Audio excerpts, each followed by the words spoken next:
Agad kumilos ang Iloilo City Police Office matapos humiling ng cyber warrant laban sa 7 social media accounts na iniimbestigahan kaugnay sa serye ng bomb threats sa mga paaralan.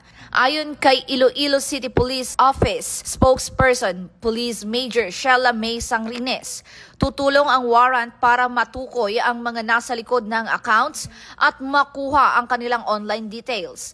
Umabot na sa 73 bomb threat ang naitala ng Pro-6 ngayong Nobyembre at 2 na ang nasampahan ng kaso, sina alias Kate at alias Jojo. Giit ni Pro-6 Director Police Brigadier General Josefino Ligan, hahabulin at kakasuhan ang sinumang magpapakalat pa ng bomb threat lalo na ngayong Kapaskuhan. Ito ang bagong PNP para sa bagong Pilipinas, serbisyong mabilis, tapat at nararamdaman.